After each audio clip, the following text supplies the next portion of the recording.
Tenemos la ponencia del doctor Juan Manuel Calipuy Gálvez, médico internista, especialista de medicina interna de la Universidad Peruana Cayetano Heredia, maestría en diabetes y nutrición, médico asistente del Hospital Alberto Sabogal de Salud, médico asistente e investigador clínico en el Centro de Investigación en Diabetes, Obesidad y Nutrición, CIDON, presidente en la Comisión de Autorización del CONAREME, miembro titular y actual secretario de Acción Científica de la Sociedad Peruana de Medicina Interna.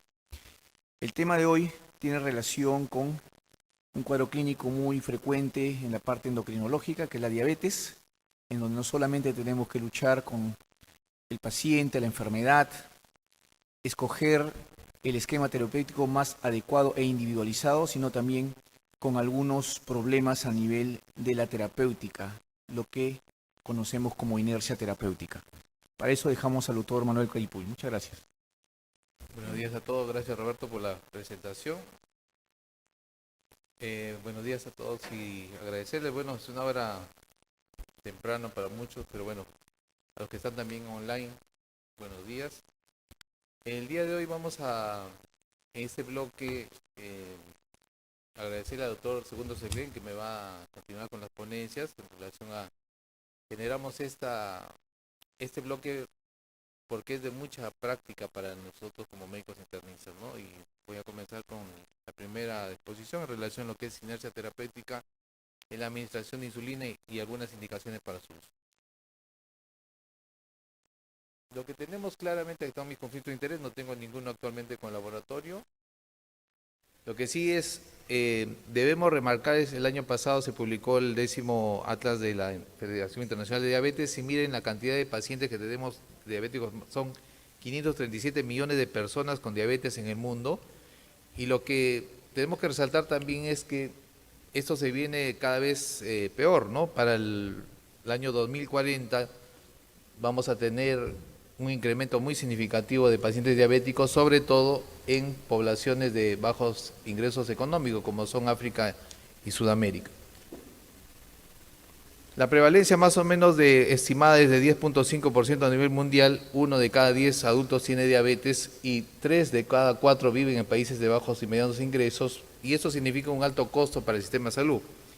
966 billones de dólares es el gasto en relación a lo que es gastos relacionados a diabetes o sus complicaciones, y lo que hay que tener en cuenta, miren, la mortalidad que ocasiona la diabetes y sus complicaciones, 6.7 millones de personas fallecieron en relación a esta enfermedad.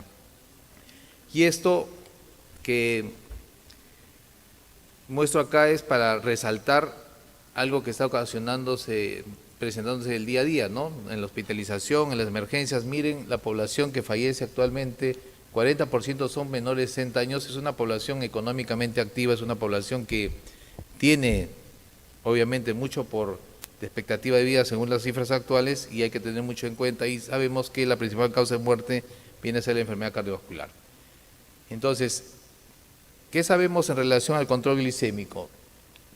Sabemos que a mayor valor de hemoglobina glucosilada hay mayor presentación de complicaciones en general, tanto micro como macrovasculares, y también sabemos del beneficio que significa reducir la hemoglobina glucosilada en 1%. Miren, se reducen complicaciones microvasculares y en menor proporción las complicaciones macrovasculares. Entonces, ¿cuál es la importancia del control glicémico?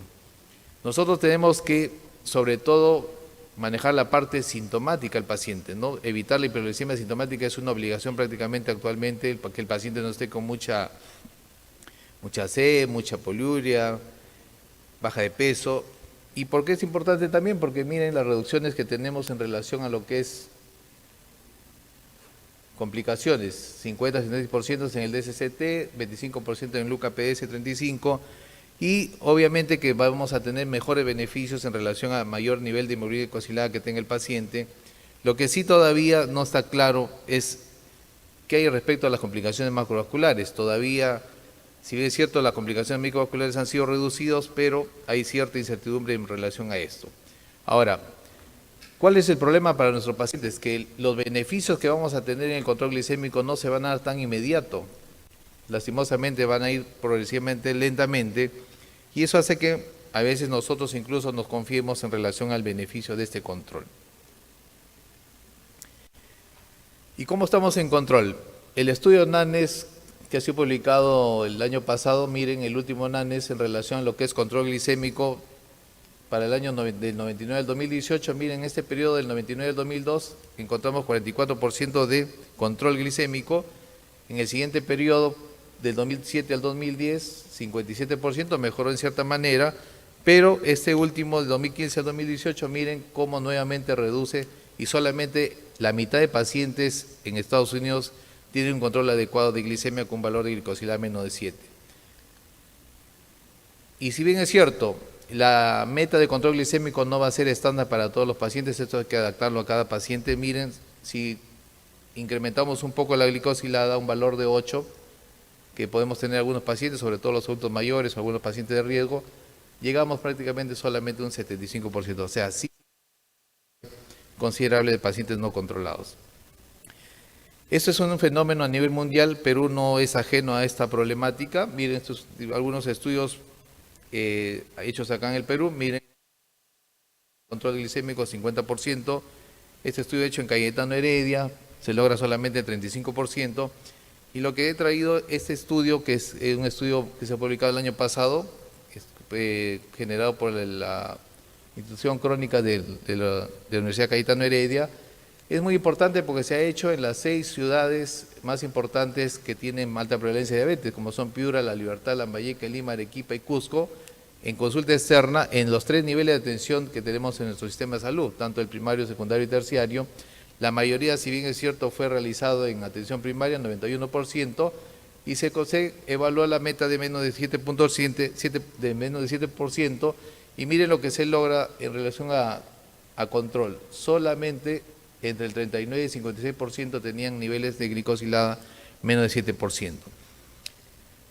Y obviamente los mejores controles fueron en los niveles terciarios, pero lo que también hay que resaltar que en este estudio se encuentra que solamente el 22 al 53% tenían el dosaje de hemoglobina glicosilada en el último año, o sea, la mayoría de pacientes, más de la mitad, no tienen dosaje de hemoglobina glicosilada, obviamente por muchas razones, la diversidad que tenemos de los centros asistenciales primarios.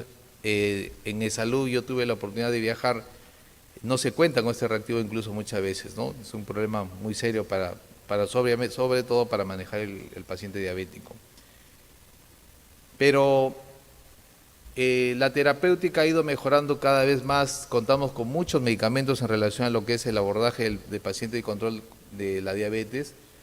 Tenemos sobreacción sobre muchos mecanismos de acción. Obviamente tenemos mucha guía de práctica clínica para diabetes, y últimamente el mes pasado salió el último consenso de la Asociación Americana de Diabetes y la Asociación Europea para el Estudio de la Diabetes. Esto se publicó el mes pasado. Entonces tenemos recomendaciones, o sea, las guías, las recomendaciones están. Lastimosamente a veces hay algo que hace que no las cumplamos. Y en ese sentido, el concepto básico que se tiene actualmente en relación al manejo de la diabetes es que el control glicémico tiene que ser centrado en el paciente, teniendo muchas variables, y una de las variables que tiene que ver con el manejo del plan terapéutico del paciente tiene que ser centrado en el paciente. ¿Por qué? Porque si bien es cierto, la diabetes es una enfermedad, pero no todos los fenotipos son iguales. Ahí tenemos diversidad, nuestra población es de esa manera, y cada paciente tiene que ser adecuado para el tratamiento específico. Lo que sí está claro es que la individualización y la terapia intensiva temprana se ha recomendado para llegar a lograr metas de glicosilada ideales para cada paciente. Ahora, en ese sentido de tratamiento, cuando hablamos del uso de insulina, ¿cuál es la ventaja de insulina? La insulina va a funcionar en cualquier nivel de hiperglicemia que tenga un paciente y es dosis dependiente. El perfil clínico de insulina, eficacia glicémica alta, probablemente sea la droga que más controle o disminuya la hemoglobina glicosilada. Tenemos el problema de riesgo de polisemia y el aumento de peso, que es algo que a veces nos frena un poco en relación al uso de este tipo de fármacos. Y en relación a lo que es el perfil cardiorrenal es neutro, no hay ningún, por lo menos,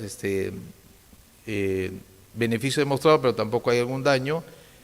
Y obviamente que un parámetro que hay que tener en cuenta cuando usamos insulina es que es muy importante la educación y obviamente el autocontrol. Si no tenemos y garantizamos el autocontrol del paciente, obviamente se van a presentar algunos problemas, sobre todo la hipoglicemia. Y otro parámetro que hay que tener en cuenta para usar insulina es que hay que tratar de acondicionarlo a la respuesta fisiológica normal que tenemos por el páncreas en nuestros pacientes, ¿no? Entonces, ¿qué nos dicen las guías en relación al uso de insulina en diabetes tipo 2? Obviamente todo paciente con hiperglicemia, con mal control metabólico, con glicosiladas por encima de 9 a 10%, con glucosa más de 300 miligramos, que estén asociados a síntomas o pérdida de peso, alguna descompensación aguda, ya sea por hospitalización, cirugía, enfermedad aguda, personas que tengan bajo de peso, como una manera de mejorar ese parámetro, crisis hiperglicémica, todo paciente con crisis hiperglicémica debe salir de alta con insulinoterapia, obviamente embarazo y fracaso sobre todo a terapia antidiabética oral, ¿no? En este último consenso publicado recientemente, ¿qué tenemos en relación a lo que es insulina? La recomendación es que debemos considerar antes de usar insulina el usar un análogo receptor de GLP-1 y obviamente el esquema que más se adapta para nuestra práctica diaria es comenzar con insulina basal e ir intensificando en relación a los controles, ¿no? Y lo que no debemos dejar es de suspender los medicamentos antidiabéticos que han demostrado obviamente un beneficio, sobre todo los beneficios de protección cardiorrenal, ¿no? Metformina sigue siendo el estándar, obviamente, y no dejar de mencionar que los estilos de vida saludables son el pilar fundamental para el control del diabético. Entonces, en ese sentido, cuando hablamos de uso de insulina, miren este estudio NANES que se publicó, miren el porcentaje de incremento de uso de insulina desde el 99 al 2018, solamente hay un incremento de 7.3% del uso de insulina.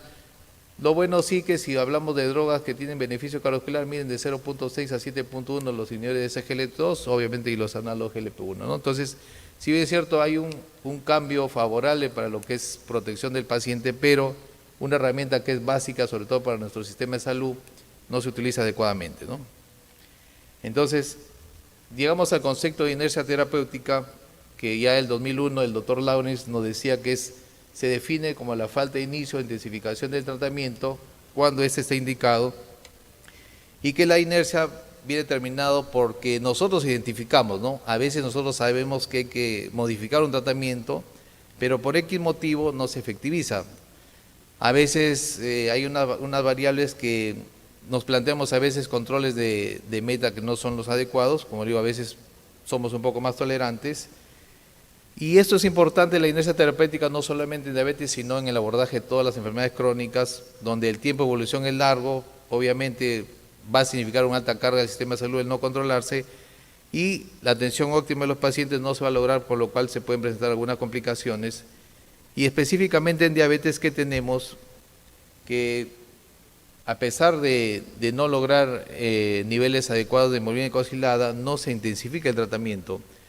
Más o menos 30-50% de esos pacientes van a experimentar niveles de glucosa subóptimos por lo largo de muchos años, y las causas son multifactoriales, no es una sola causa la que podemos evaluar y tratar, y esto se ha visto que aumenta las complicaciones de la diabetes y reduce la esperanza de vida de nuestros pacientes.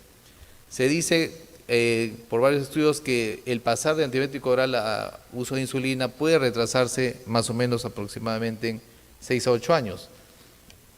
Entonces, ¿qué tenemos en relación a inercia terapéutica en diabetes? En relación a lo que es el problema del paciente, hay muchas variables, muchos factores que se han estudiado, ahí se menciona la mayoría de ellos. El paciente lógicamente a veces se niega a reconocer su enfermedad, no sabe la naturaleza del mismo, no sabe que es una enfermedad que progresa, asume costos que refiere que significativamente son para nuestro sistema de salud obviamente muy importantes. También dice que no hay falta de apoyo familiar, falta de recursos, no le tiene confianza a veces al médico, porque a veces cometemos el error de asustar al paciente y decirle te voy a aplicar insulina, ¿no? De una manera como que estuviéramos produciendo algún castigo. Pero también de nuestra parte, si bien es cierto, probablemente muchos de nosotros tengamos a nuestros pacientes controlados, pero ponemos mucho en el sobrepeso, el riesgo, ¿no? ¿Y cuál es el principal factor de riesgo? La hipoglicemia, obviamente es el principal factor de riesgo que hace que uno tenga cierta limitación al uso de insulina. El tener mucha comorbilidad también hace que nosotros sopesemos en la polifarmacia, obviamente, falta de recursos, no tenemos los altos costos de los medicamentos también, pero también tenemos insulinas en nuestro sistema de salud que son muy cómodas, pero no tenemos el soporte. Nos falta el tiempo para poder educar a los pacientes y mejor que un paciente mal educado es mejor no administrar la insulina. A veces asumimos eso y obviamente disminuimos el uso de la insulina. Este es un estudio que el doctor Pinto ayer lo presentó también en su presentación. Bueno, solamente remarcar que el demorarse, como dice, un año en el intensificar el tratamiento, miren lo que ocasiona después de 5 años, ¿no? Presentaciones de comorbilidades como infarto, stroke, insuficiencia cardíaca y eventos cardiovasculares compuestos. Obviamente eso ya está demostrado. Este es un estudio en el Reino Unido. Y lo que tenemos que tener claro es que nuestro objetivo no solamente es controlar la glicemia. Debemos utilizar cada vez más fármacos con protección cardiorrenal, controlar, no olvidarse el peso y manejar estrictamente lo que es el riesgo cardiovascular en nuestros pacientes. ¿Por qué? Porque ya se ha demostrado, este es un estudio muy clásico, el Steno 2, que el manejar el paciente de una manera multifactorial reduce significativamente, miren, casi 59% de los eventos cardiovasculares a lo largo incluso posterior al estudio, ¿no? Más de 13 años. Para concluir, vamos a mencionar que la diabetes mellitus es un problema de salud global. A pesar que contamos con diversos medicamentos antidiabéticos, el control de hemoglobina glicosilada sigue siendo insuficiente. El inicio de insulina en pacientes no controlados se ha retrasado significativamente, muchas variables de por medio. La inercia terapéutica es compleja, multifactorial, no existe una variable que podamos manejar y poder decir vamos a mejorar con eso, es multifactorial. Son variables del paciente, son variables del profesional de salud, pero también hay que incluir también las variables de lo que es el sistema de salud, que a veces juega en contra de nosotros. Educar a un paciente para el uso de insulina en 10 o 12 minutos que nos brinda el sistema de salud es casi imposible. Eso ya está demostrado que si las consultas duran menos de 10 minutos, definitivamente no va a haber adherencia al tratamiento con insulina. En promedio más o menos se logra con consultas entre 15 a 20 minutos y bueno, lastimosamente es parte del sistema que no lo podemos cambiar. Que repercute eso en reducir complicaciones, sí está demostrado, y que el control metabólico de un paciente diabético implica mucho más que lograr un objetivo de glicosilada, sino que el manejo global del paciente, centrado en el paciente y obviamente reducción de todos los factores de riesgo asociados. Y simplemente para ponernos a reflexionar y nos hacemos esta pregunta, ¿no? ¿Qué efecto tendrán tantas guías, ¿no? O sea, tenemos diversas guías, diversos, hasta la guía peruana creo que existe de diabetes. ¿Cuál es el resultado de esa guía? O sea, ¿qué nos vamos a llevar de este congreso? La idea es que probablemente, como digo, una de las variables que implican mucho en disminuir la inercia terapéutica es la educación del profesional de salud. Definitivamente el profesional que asiste a los congresos, que está constantemente capacitado, educado, su porcentaje de inercia terapéutica probablemente sea mínima. Porque debemos saber que la evidencia clínica y las recomendaciones de los expertos por sí solas no van a hacer que mejore la calidad de vida de nuestros pacientes. Y simplemente termino con un mensaje de este consenso que se ha publicado el mes pasado, donde simplemente dice make it work. Muchas gracias.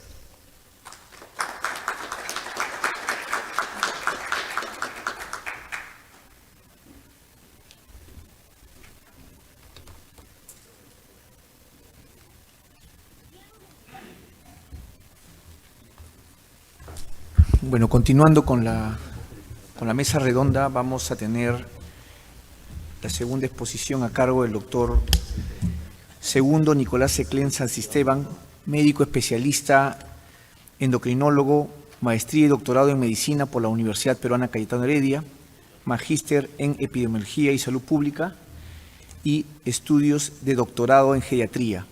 Estudio de maestría en Ciencias Políticas por la Universidad Católica del Perú. Durante los últimos 30 años realizó estudios epidemiológicos en la población peruana, demostrando el impacto de las enfermedades crónicas causantes de enfermedad cardiovascular como diabetes mellitus, hipertensión arterial, obesidad y lipidemia. Es investigador honorario de la Universidad Peruana Cayetano Heredia, médico endocrinólogo de la Clínica San Pablo, del Hospital Cayetano Heredia, es presidente de la Sociedad de Diabéticos Juveniles, es presidente actual de la Asociación Latinoamericana de Diabetes y además es el director de la Maestría en Diabetes y Obesidad con mención en Manejo Nutricional de la Escuela de Posgrado de la Universidad Peruana Cayetano Heredia. Para este caso vamos a tener el gusto de presentar al doctor en lo que es el tema de utilización de mezclas fijas inyectables de insulina y GLP-1. Con ustedes el doctor Segundo Seclén Santisteban. Muchísimas gracias por la presentación, doctor Jacobo. Para mí realmente un gran placer y un gran honor participar en esta mesa redonda. No sé si me están oyendo. No sé si estoy llegando bien al auditorio con el sonido. Doctor Roberto, ¿estoy con sonido?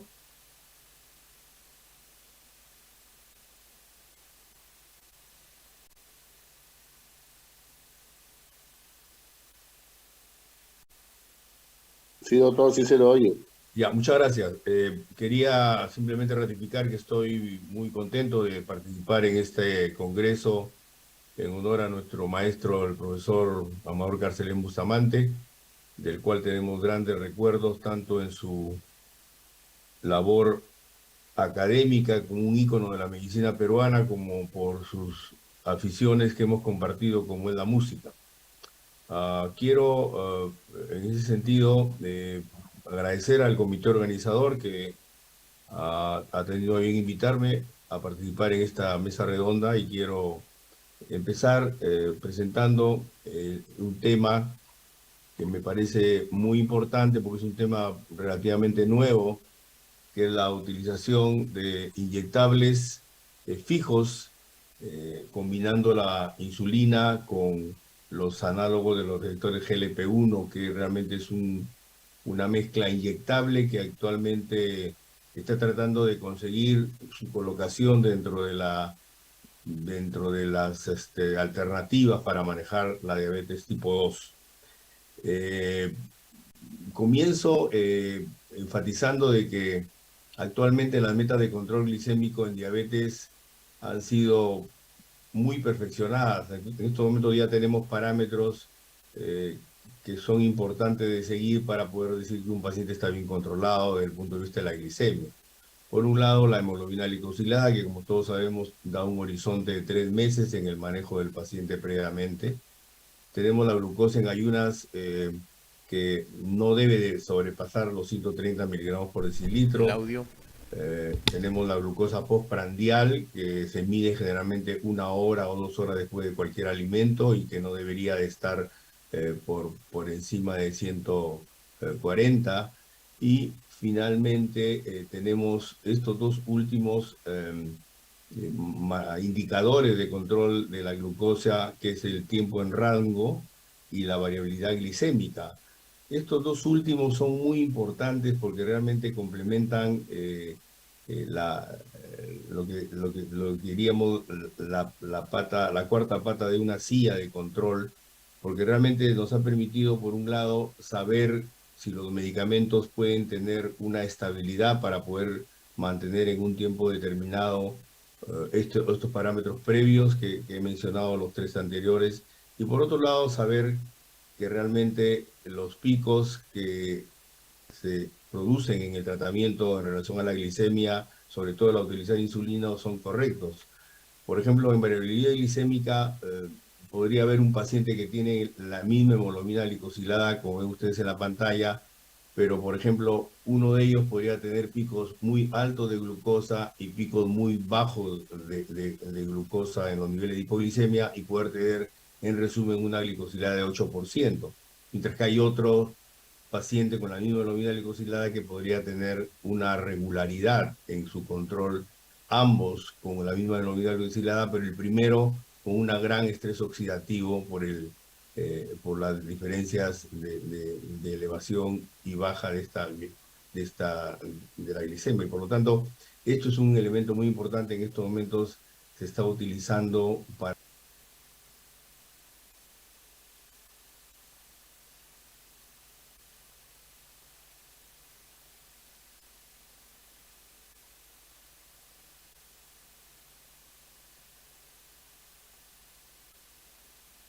monitor continuo de glucosa que creo yo en un próximo tiempo va a ser utilizado también por diabéticos tipo 2 como parámetros importantes para el control de la enfermedad. Es importante este concepto de tener nuevos marcadores de control de glicemia, porque eso nos va a permitir, por un lado, saber de que tenemos que llegar a niveles de hemoglobina glicosilada rápidamente, alrededor de un 7%, como se ve en esta diapositiva, que es la expectativa que se encuentra en la mayoría de ensayos clínicos, y tratar de evitar estos picos que son un legado disglicémico, significa una hiperglicemia crónica que finalmente lleva a la presencia de complicaciones micro y macrovasculares. Y por lo tanto el abordaje oportuno de la glicemia en estos momentos permite que tengamos que ser un poco más agresivos con el manejo de la enfermedad. No, los objetivos glicémicos deberían alcanzarse tempranamente, tanto la glicosilada, la glucosa en ayunas, la postprandial, como el tiempo en rango y la variabilidad glicémica, porque va a permitir que tempranamente podamos reducir el riesgo de tener complicaciones y por lo tanto este esquema inicial de tradicional por pasos en el cual se pasaba de dieta y ejercicio a monoterapia, terapia combinada y finalmente después de muchos años llegar a insulina, está reemplazándose actualmente en las tendencias de la mayoría de guías a utilizar terapias combinadas en el cual se logra más rápidamente tener una hemoglobina glicosilada en tiempo temprano con un enfoque de combinación temprana que permite tener en el primero 6 meses al año como máximo la hemoglobina glicosilada en rango para poder decir que es un paciente que está correctamente controlado. Y el ejemplo más claro es el UCA-PDS, que todos los internistas y endocrinólogos lo tienen como un ejemplo de cómo cuando se comienza desde un principio con una terapia intensiva, en este caso el botón amarillo, tiene una bajada rápida de la hemoglobina glicosilada a diferencia de la terapia convencional, y esto permite diferenciar desde un principio las curvas y finalmente un seguimiento de 10 años, como se ve en el lado derecho, permite que a los 10 años se tenga en los pacientes que tienen una caída rápida de la glucosilada en el tratamiento intensivo, un adecuado control mejor de la mortalidad y una menor cantidad de infarto de miocardio. O sea que desde un principio el legado metabólico, que significa bajar rápidamente la hemoglobina glicosilada, permite que el paciente pueda tener en el futuro la posibilidad de no tener complicaciones serias. En los actuales momentos creo que tenemos el lujo de tener una serie de medicamentos para la diabetes que realmente tienen la particularidad de tener una buena eficacia, o sea que reducen muy bien la hemoglobina glicosilada, son medicamentos seguros porque previenen la hipoglicemia y además en los últimos 10 años han aparecido medicamentos como los inhibidores de GLT2 y los análogos de GLP-1 que dan protección cardiovascular y renal al paciente que lo utiliza. Y por lo tanto, en esa perspectiva, la intensificación del tratamiento de la diabetes debe de seguir un curso rápido, ¿no?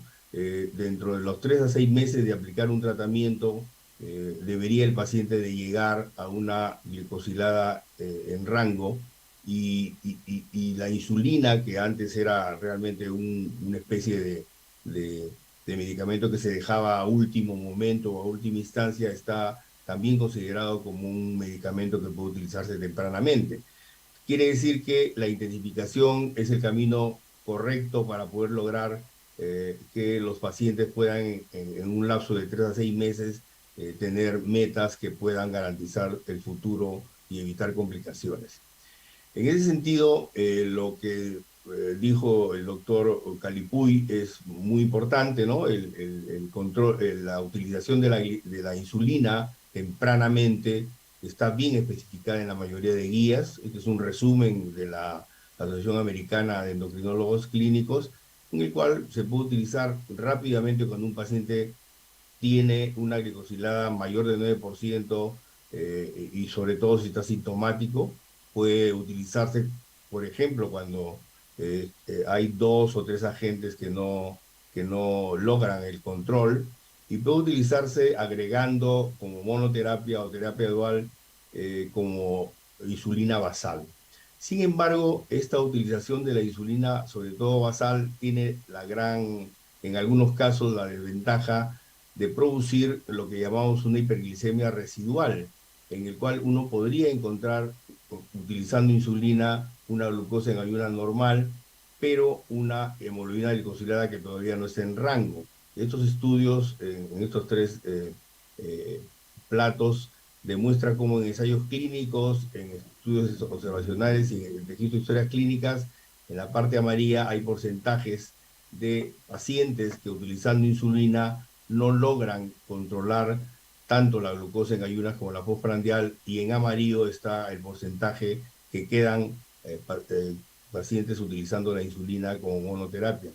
Y ante esta alternativa, ante esta situación denominada hipoglicemia residual, la ADA recomienda desde hace pues 4 años que se utilicen medicamentos que puedan tener una mejor performance en cuanto a efectividad, y puede utilizarse en situaciones en las cuales los niveles de hemoglobina glicosilada están 1,5 o 2% por encima del blanco que uno establece siempre en un paciente con diabetes.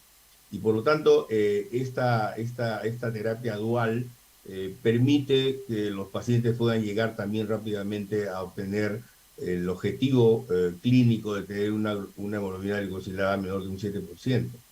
Entonces, cuando se presenta esa situación en la cual, teniendo una insulina basal, llegando a una glicemia en ayunas normal, pero teniendo todavía una glicosilada elevada, y sobre todo cuando ya la dosis de insulina sobrepasa la dosis de 0,5 unidades por kilo de peso, uno está en la disyuntiva de entrar a utilizar insulina intensiva, o sea, más inyecciones de insulina, o utilizar medicamentos como los análogos de receptores de GLP-1, que realmente han demostrado con su combinación el tener una buena performance para poder lograr los objetivos de la glicemia.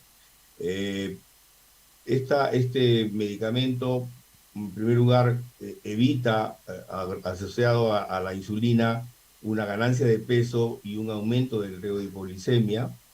Igualmente, la insulina basal, si bien es efectiva para poder bajar sobre todo la glucosa en ayunas, la asociación con GLP-1 le permite atacar a su vez la glucosa postprandial, que es lo que muchas veces tenemos como déficit cuando se utiliza insulina basal.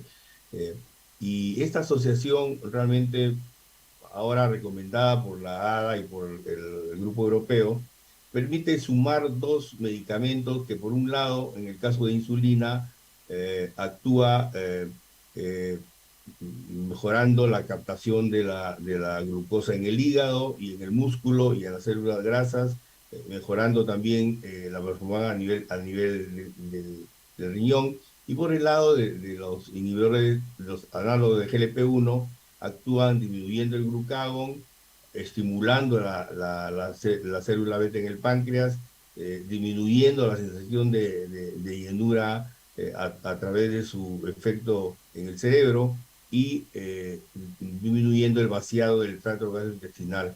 Esta asociación de inyectables permite realmente que el complemento ayude a que el paciente llegue rápidamente a tener el objetivo de una glicosilada menor del 7%.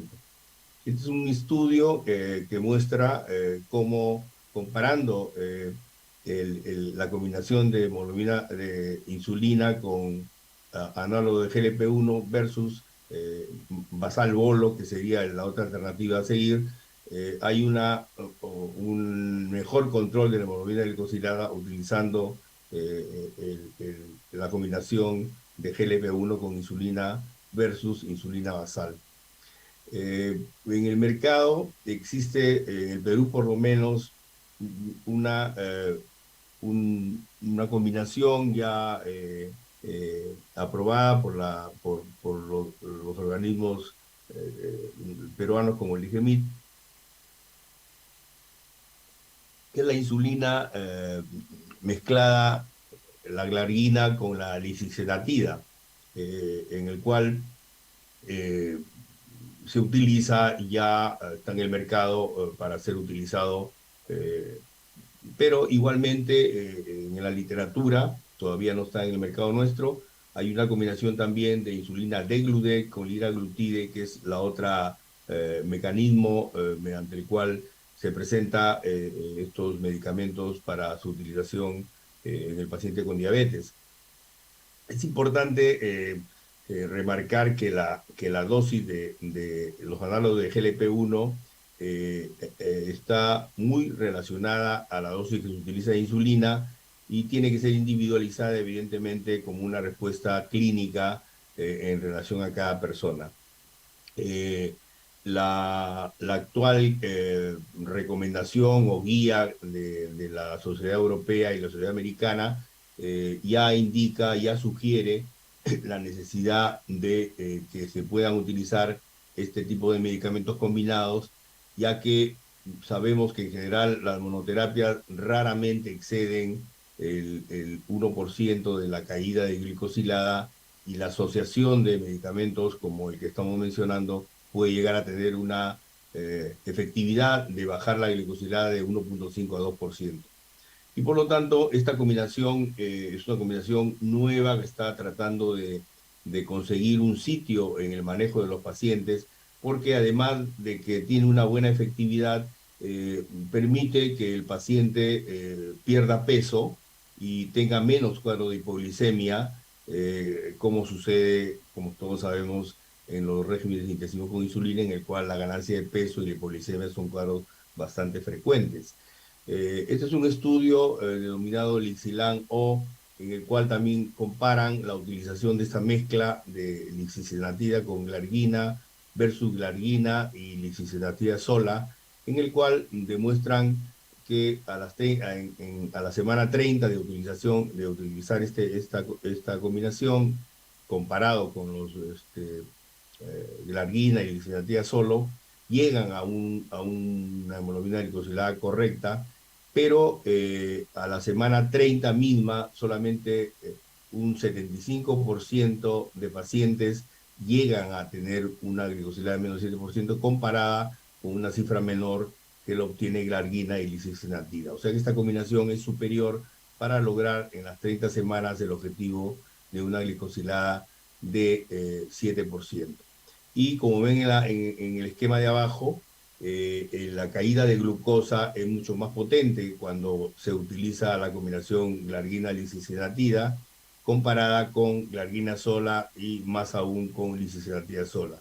Igualmente, el beneficio, que es un beneficio muy importante de utilizar esta combinación, favorece sobre todo la caída de la glucosa postprandial como el efecto importante que puede suplir cuando se utiliza solo insulina en bolo. Y lo mismo la caída de peso, ¿no? Con la insulinatida, si bien es cierto, hay una caída mucho mayor porque es un medicamento que tiene esa característica como mecanismo de clase. En el caso de la combinación hay una caída menor y no hay un aumento como cuando se utiliza insulina sola. Estos son otros estudios que complementan lo que les estoy mencionando. Este estudio Lixilan L demuestra cómo la combinación en morado permite llegar a una hemoglobina glicosilada a las 30 semanas comparado con glargina solo. En este otro estudio Lixilan O, que es el que hemos mencionado anteriormente, igualmente se encuentra que el porcentaje de pacientes que llegan en esta combinación es mucho mayor que cuando se utiliza de manera como terapia. Y esto es muy importante porque el componente de tener una adecuada control de todos los parámetros, o sea, glucosa, ayunas, glucosa postprandial y hemoglobina glicosilada, se obtiene mucho mejor en pacientes que utilizan esta combinación Iglar-Lixi comparado con las monoterapias que estamos viendo en la pantalla.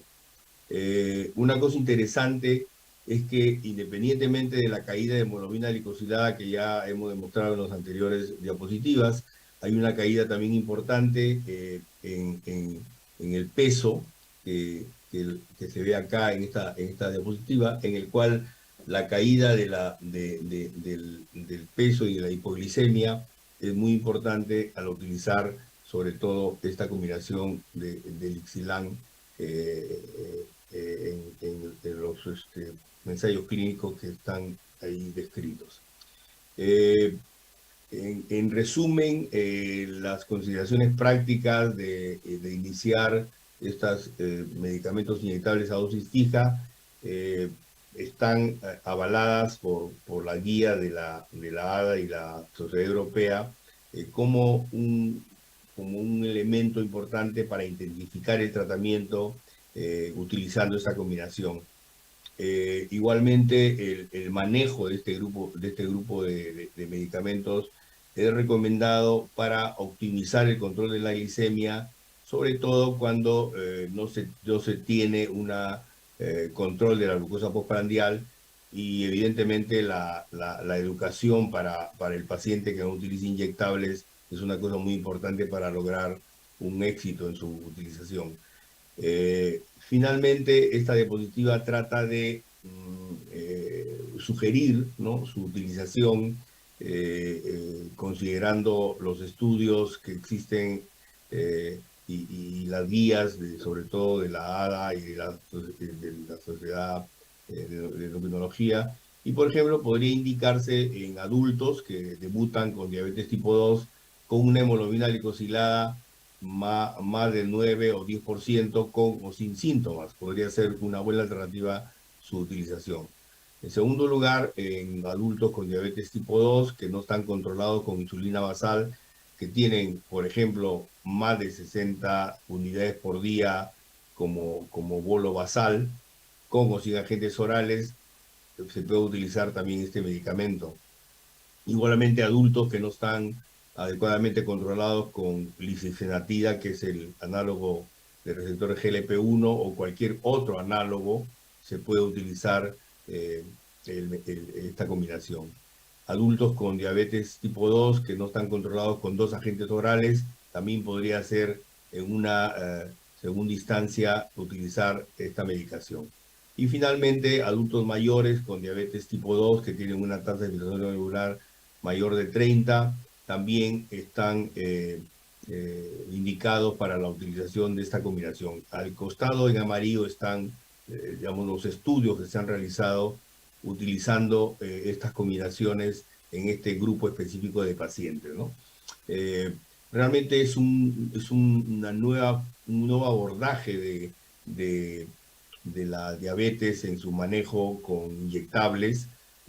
Puede ser una buena alternativa en pacientes que utilizan insulina y que pueden agregarse como un medicamento que puede ayudar rápidamente a lograr el control de la hemoglobina glicosilada, y en general creo yo que estos medicamentos ayudan a que la inercia terapéutica, que bien lo ha mencionado el doctor Calipuy, pueda ser rápidamente superada, porque sinceramente todavía tenemos, no solamente en el Perú, sino en el mundo, más de un 50% de pacientes que no llegan a control, y eso explica la cantidad de complicaciones y mortalidad que tiene este grupo de pacientes con diabetes tipo 2. Muchas gracias y esperamos las preguntas respectivas.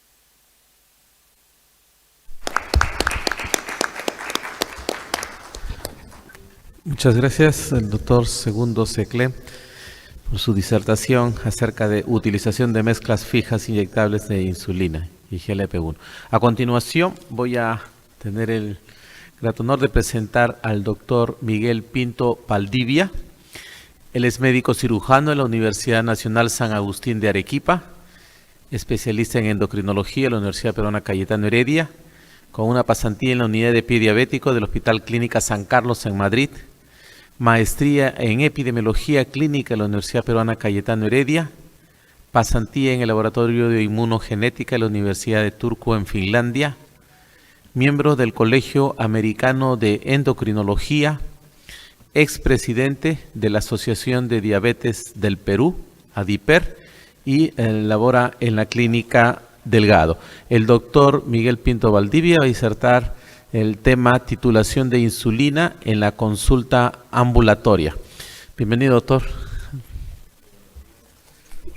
Muy buenos días. En primer lugar, agradecer al comité organizador, al comité científico de la Sociedad Peruana de Medicina Interna por la invitación y sobre todo a todos ustedes por estar acá hoy tan temprano en la mañana. El tema que me ha tocado discutir a lo largo de los siguientes 25 minutos es acerca de la titulación de la insulina en la consulta ambulatoria, un tema que necesitamos conocer todos por la alta frecuencia de necesitar controlar mejor a nuestros pacientes diabéticos tipo 2, tanto en la consulta como en las salas de hospitalización. Entonces, como ya mencionó el doctor, el título de la charla es Titulación de insulina en la consulta ambulatoria. Quiero empezar el día de hoy con un caso práctico, comentarles los datos de uno de mis pacientes, mientras que resolvemos los problemas. No tengo sonido.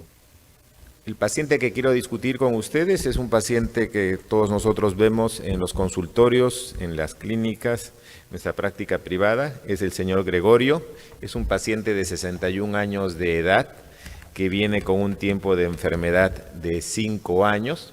Sí. Sé que todavía falta, les comento, y que además tiene el antecedente familiar de la diabetes tipo 2. Este paciente tiene como antecedentes personales un paciente sedentario, camina poco, no hace ejercicio, además de eso tiene una dieta irregular, no fuma felizmente y tampoco bebe alcohol. Ok. Mientras que traen el iotrocable, les sigo comentando, es un paciente que tiene otras comorbilidades, también es hipertenso, toma irbesartán una vez por día y también es un paciente que tiene dislipidemia, por lo cual recibe atorvastatina. Felizmente este paciente no tiene ninguna otra complicación microvascular de la diabetes, ni tampoco tiene el antecedente de enfermedad cardiovascular. Como ustedes bien recuerdan, de la práctica diaria, la mayoría de nuestros pacientes vienen así. Entonces el señor Gregorio llega a la consulta con esa historia, lo examinamos, encontramos una presión arterial normal, un peso de 78 kilos y lo que nos hace un índice de masa corporal de 28.6 más o menos.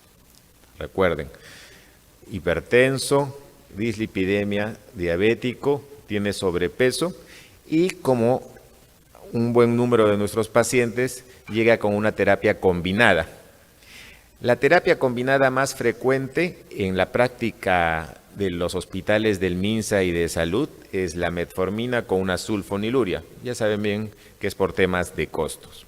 Esa combinación inicial es un tanto diferente en el sector privado, donde actualmente la tendencia es a combinar metformina con un inhibidor del DPP4 o la metformina con un inhibidor del receptor SGLT2. El paciente llega con una combinación de metformina con glimepiride, ambos medicamentos a dosis máximas. Metformina 2 gramos por día, 1 gramo cada 12 horas, y la glimepirida de 2 miligramos cada 12 horas. Me parece que la conexión más de la atorvastatina y el irbesartán que ya les mencioné. Entonces, como usualmente hacemos, le pedimos a... ¿Quieres que te conecte tu laptop? No, a sacar el cable. No, a sacar el cable. Sí, gracias. Como les mencionaba, llega y lo que hacemos es pedirle sus exámenes de control. En general les resumo los resultados, los más importantes: la TGP normal, un perfil de lípidos con un HDL bajo, un LDL en 151, unos triglicéridos elevados. una glucosa en ayunas en el momento de la evaluación en 212 y una hemoglobina glicosilada en 11.2. Entonces, para resumir, un paciente diabético, 5 años de evolución, con otras complicaciones como son la hipertensión y la dislipidemia, y sin complicaciones tipo microalbuminuria negativa y no controlado. Entonces, ¿qué hacemos con el paciente que no está controlado en una terapia doble de antidiabéticos orales? Lo primero que quiero destacar, como ya lo mencionó el doctor Calipuy, el control metabólico de los pacientes diabéticos tipo 2 en general en el mundo y sobre todo en nuestro país es pobre. En nuestro país, entre el 40 y el 60% de los pacientes evaluados en el Ministerio de Salud y en algunos hospitales del MINSA no logran el valor de hemoglobina glicosilada del menos del 7%, como ya lo mencionó el doctor Calipuy, y la hemoglobina glicosilada promedio del paciente que se atiende en el sector público es de alrededor entre el 8 y 9%. Y como ya también lo mencionó el doctor Calipuy, esta epidemia de diabetes tipo 2 tiene otro lado tétrico. En los hospitales del ministerio, el 30% de los pacientes nunca ha tenido una evaluación de hemoglobina glicosilada. Y en el estudio del doctor Calderón del proyecto Freddy de la DIPER, solamente el 3% de las instituciones de salud de nuestro país cuentan con la tecnología para realizar un dosaje de hemoglobina glicosilada. Entonces pueden ver acá en esta tabla los principales resultados de control metabólico. Y el otro dato interesante es que en este momento 1 de cada 3 pacientes que se atienden en nuestros hospitales va a requerir insulina. Pueden ver en la tabla cómo esta insulina, sobre todo basal, viene combinada con la metformina en la mayoría de casos e inclusive con metformina más sulfoniluria. Y eso refleja lo que dice el MINSA. Si la comparamos con la guía americana EASD, es MINSA 2022, EASD 2006. Lo que dice la guía del MINSA: metformina, si no controla, combina con una sulfoniluria como la glibenclamida, y si no controla, agrega la insulina NPH. Y no solo eso, sino que el paciente que se le indica la insulina es el peor controlado. Ese paciente tiene una glicosilada de 9.8 en general en este estudio de Cayetano Heredia y tiene el mayor número de complicaciones. Tiene nefropatía, neuropatía, etcétera, y es el que tiene más frecuencia de amputaciones y otras complicaciones. Entonces, estamos indicando la insulina en 1 de cada 3 de nuestros pacientes y es el paciente que tiene mayor número de complicaciones. Solamente para recordar, ustedes ya conocen esta lámina, la diabetes tipo 2 es una enfermedad progresiva donde podemos ver que el paciente generalmente o la mayoría de los pacientes van a requerir más de 2 tratamientos antidiabéticos orales y la insulina, y que ya está demostrado porque a medida que pasan los años disminuye la masa celular beta productora de insulina y también disminuye lo que es la función de la célula beta. Como ya mencionaron, las guías de manejo han cambiado. Para los más jóvenes, ustedes probablemente no han conocido esta guía, donde en el 2006 se decía: metformina para todos, si no controla, agrega una sulfoniluria y si no controla, pasa a insulina.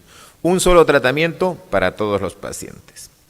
Y como bien se ha mencionado ahora, en el último consenso de la Asociación Americana de Diabetes, ya hay un grupo de pacientes que se van a beneficiar de terapias específicas. Los que tienen riesgo de enfermedad cardiovascular, los que tienen insuficiencia cardíaca y los que tienen daño renal. En este grupo de pacientes, independientemente del valor de la hemoglobina glicosilada, tienen que recibir o un inhibidor del SGLT2 o un agonista del receptor del GLP-1. O sea, si su paciente tiene esas características, independientemente de la hemoglobina glicosilada, tiene que recibir ese tratamiento. Y como ya mencionó también el doctor Calipuy, en este momento el consenso que utilizamos en endocrinología para el manejo de nuestros pacientes habla que la primera terapia inyectable en la mayoría de los pacientes va a ser un agonista del receptor del GLP-1. Y si este paciente que necesite el agonista del receptor del GLP-1 no controla o no llega a metas, recién vamos a pensar en agregar una insulina basal y luego vamos a seguir el camino usual de ir agregando bolos preprandiales de insulina. Entonces, en el caso de que el paciente necesite utilizar insulina, de preferencia la insulina basal, e insulina basal me refiero a la NPH, a la insulina glargina, a la de Temir o a las que son de segunda generación como es Tuyeo o Degludec o U300 mejor dicho. Entonces, en cuestiones prácticas, ¿cómo debemos iniciar el uso de insulina en el paciente ambulatorio? Y ya está mencionado y tiene mucha experiencia, es que lo más conservador son 10 unidades de insulina basal por la noche o calcular el peso por 0.1 o 0.2 si la glicosilada es de menos del 8% o 0.2 a 0.3 si la glicosilada está muy alta o es el paciente sintomático. Recuerden que en el caso del paciente que les mencioné, el señor Alfredo, tenía 212 de glucosa basal y una glicosilada de 11.2. Aparentemente no tenía ni poliuria, ni nicturia, ni baja de peso, ni cansancio, ni visión borrosa. Entonces, en este paciente, al ser un paciente con un valor tan alto de glicosilada, la primera elección no debería ser un agonista del receptor de GLP-1, sino una insulina basal. Y lo mismo dice la otra guía que utilizamos, la Asociación Americana de Endocrinólogos Clínicos, que ha actualizado su consenso la semana pasada y dice, empieza con insulina, fíjate en el valor de la hemoglobina glicosilada, menos de 8 o más de 8, calcula la dosis diaria, multiplica y titula. Si después de 2 o 3 meses no controla, piensa en agregar un agonista del receptor del GLP-1, un inhibidor del SGLT2. Y si estás pensando que debes iniciar bolos preprandiales, primero el Basal Plus, una dosis antes de la comida principal, entre nosotros el almuerzo, y si no lo vas a complicar más, agregando bolos preprandiales antes del desayuno, almuerzo y cena. Pero eso es algo que creo que va a tocar Lizardo. En esta reciente revisión de tipos de insulina pueden ver las que tenemos disponibles, la NPH, lo que es insulina glargina, la de Temir y la de Gludec. También tenemos la U300, que es la insulina glargina concentrada. En general, estas insulinas son igual de efectivas, todas. Obviamente hay diferencias con respecto al precio y las tecnologías de aplicación. ¿Qué hacemos con el señor Gregorio que les estaba diciendo? Bueno, lo primero que hacemos es lo que dice la guía. Reduce, o mejor aún, suspende las sulfonilurias por el riesgo de hipoglicemia. Continúa con la metformina, continúa con la terapia para prevenir eventos cardiovasculares y arranca insulina glargina o una insulina basal, o si hubiera estado en el consultorio del Hospital Cayetano, arrancar con una NPH y calcula la dosis, 0.2 a 0.3, conservador. Lo más importante y lo que recalca la nueva guía, educación y autocontrol. Como bien dijo el doctor Calipuy, no tenemos tiempo en la consulta, estamos llenos de pacientes, lo que tenemos que hacer es derivar a un equipo multidisciplinario. En la clínica, felizmente, contamos con un laboratorio de alimentos que se basa en utilizar maquetas, donde hay una educadora en diabetes específicamente que educa a los pacientes en el uso de glucómetros, uso de insulina y prevención de hipoglicemia. Y lo más importante, paciente que recibe insulina debería tener un glucómetro o debería tener acceso a lo que ahora se está utilizando mucho en la clínica, que son el monitoreo continuo intermitente de glucosa a través del Freestyle Libre Pro, que es lo que tenemos disponible. Entonces, se le recomienda comprar un glucómetro y medirse en ayunas cada 2 días y ante cualquier molestia para ir titulando. En ese sentido, este es un estudio ya clásico. Anneli Kiljarvinen hace los estudios para lograr la aprobación de la insulina glargina y claramente pueden ver de que NPH e insulina glargina son igual de efectivas para disminuir la hemoglobina glicosilada. La diferencia es el riesgo de hipoglicemias, sobre todo las hipoglicemias nocturnas, Quiere decir que tenemos que utilizar lo que tenemos a la mano. Muchos de nosotros trabajábamos en la mañana en un hospital donde teníamos disponible NPH y de repente en la tarde en la clínica tenemos disponible la insulina glargina. Ambas son efectivas, ambas se inician de manera similar, ambas se titulan de manera similar. La diferencia es menor riesgo de hipoglicemias con la insulina NPH. Y lo mismo sucede con las nuevas insulinas. Perdón, eso es lo que les mencionaba. Insulina NPH, insulina glargina, y vean cómo la insulina glargina no tiene esos picos, menor riesgo de hipoglicemia. Entonces, ¿cómo deberíamos decirle al señor Gregorio que titule su dosis? Entonces, el clásico esquema es el treat to target, que es el que se utilizó para la aprobación de la insulina glargina. Fíjese, el objetivo es entre 100 y 130 en ayunas. Primero controlar en ayunas, decirle al paciente que no se mida cada rato porque va a ver después de comer algo con arroz, con algún carbohidrato, se le va a elevar mucho, se va a asustar y le van a decir que se ponga bolos de corrección, esa no es la intención. Lo primero que tenemos que hacer es controlar la glucosa en ayunas y luego de acuerdo a esta tabla ir subiendo de 2 en 2. Generalmente en nuestro caso la titulación tiene que ser conservadora, de repente cada 2 o 3 veces a la semana y de acuerdo a estos objetivos. Cada 3 días sacar un promedio, si ese promedio está en estos rangos, subir 2 o bajar 2. Pero debe haber una titulación. Por otro lado, hay que tener en cuenta que a veces nos da miedo o nos complica titular a un paciente. A nadie le gusta que lo estén llamando a cada rato para decirle, doctor, salió 153, ¿cuántas unidades subo? Al día siguiente, doctor, salió tanto, ¿cuántas unidades subo? Entonces, lo que se hace, a veces para evitar eso y por inercia, utilizamos de manera excesiva la insulina basal.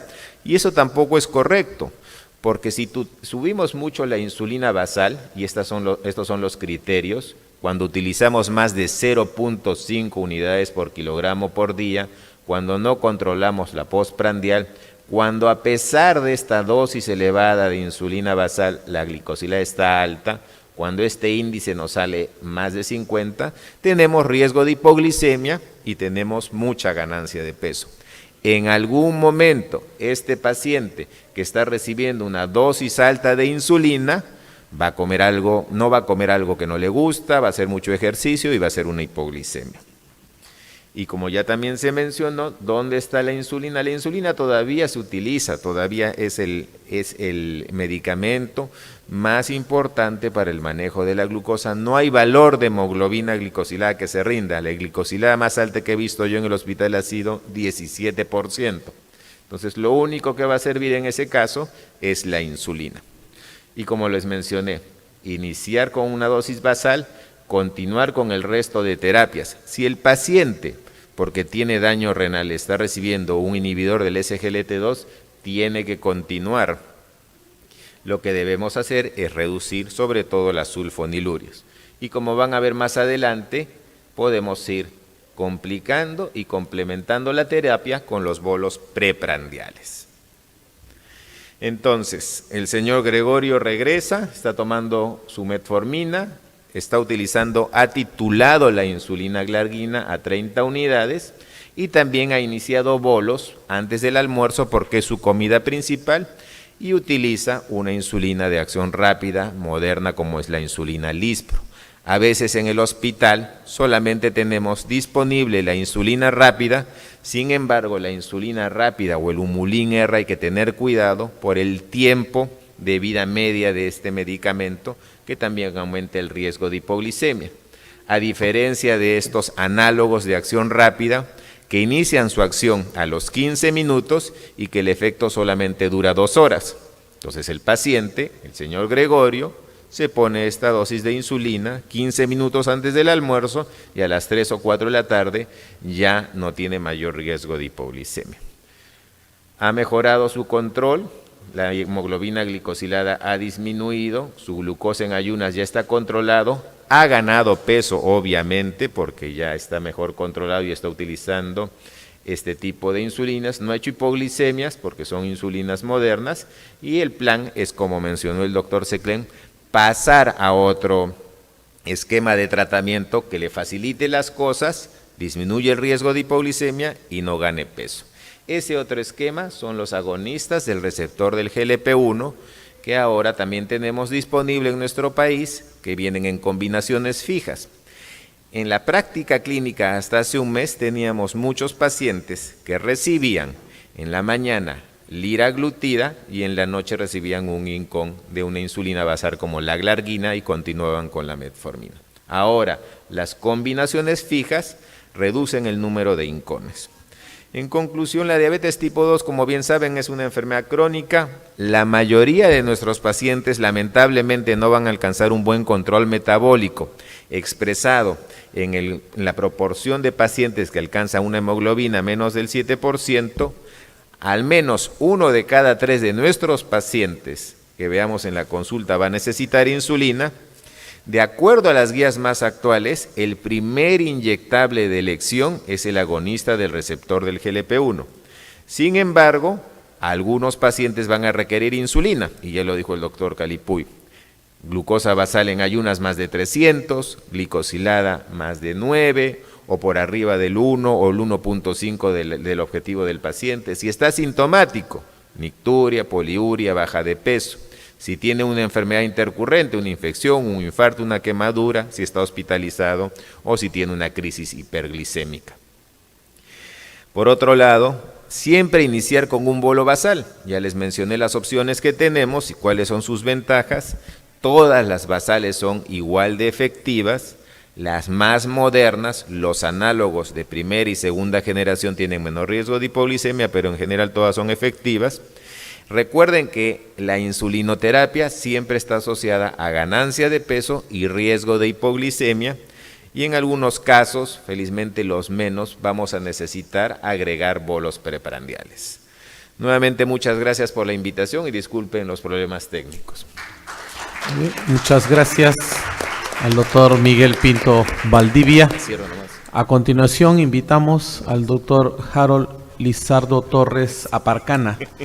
El doctor es médico endocrinólogo de la Clínica San Felipe, profesor invitado de pre y posgrado en la Universidad Nacional Mayor de San Marcos y la Universidad San Martín de Porres, miembro del staff de la Clínica San Felipe, graduado en la Facultad de Medicina de San Fernando de la Universidad Nacional Mayor de San Marcos, realizó la especialidad de endocrinología en la sede docente del Hospital 2 de Mayo, magíster en epidemiología de la Universidad de San Marcos y miembro de la Sociedad de Endocrina y la Asociación Americana de Endocrinólogos Clínicos, Sociedad Peruana de Endocrinología y otras sociedades médicas y científicas del Perú. El doctor Harold Lizardo Torres Aparcana va a disertar el tema insulinoterapia intensiva, esquema basal bolo versus insulina escala móvil. Bienvenido y adelante, doctor. ¿Qué tal? Muy buenos días. Muchas gracias por la invitación a la Sociedad Peruana de Medicina Interna. Es para mí también un gusto estar acá y haber compartido, estar compartiendo, la mesa con distinguidos colegas. Voy a vamos a ver, creo que solamente es cuestión de...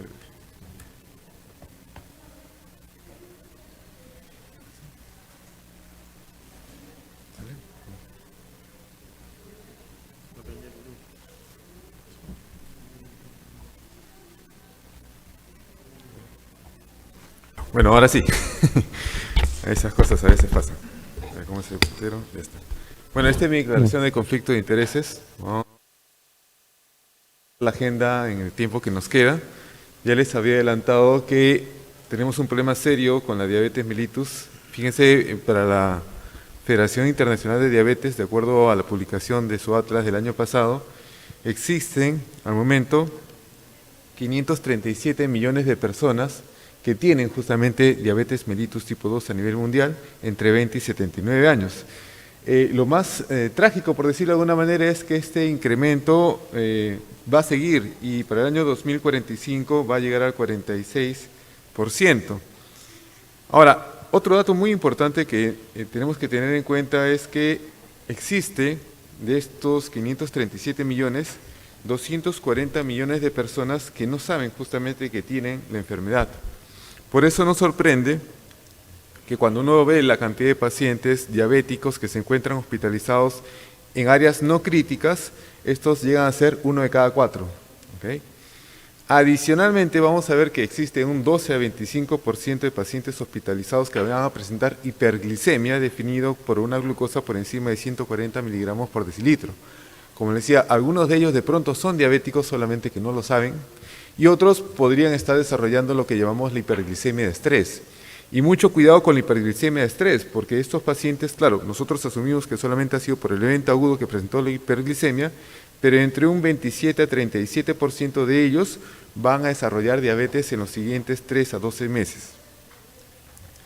De ahí, justamente, también que una de las recomendaciones que nos da la Asociación Americana de Diabetes en enero de este año es que deberíamos idealmente realizar una prueba de hemoglobina glicosilada en todos los pacientes hospitalizados que saben que tienen diabetes, ¿ok? Si es que no se ha hecho un control en los últimos 3 meses. Y si tenemos un paciente que no tiene antecedente de diabetes, pero le encontramos hiperglicemia, también deberíamos hacerle una hemoglobina glicosilada, porque si le encontramos un valor de 6.5 o más, es probablemente un paciente que no sabía que tenía diabetes, pero ya era diabético antes de ser hospitalizado. ¿Qué tan común es la hiperglicemia en los pacientes hospitalizados? Este estudio es un poquito antiguo, pero fíjense que es muy importante. Es una publicación del año 2011 y tomaron información de casi 50 millones de mediciones de glucosa en casi 3 millones y medio de pacientes hospitalizados en 575 hospitales en Estados Unidos entre enero y diciembre del año 2009. Y fíjense cómo vamos a ver que si vemos qué porcentaje, perdón,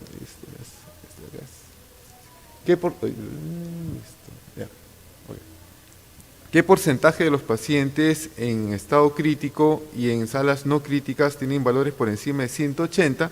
Esto está más o menos en la tercera parte, estamos hablando de 32%.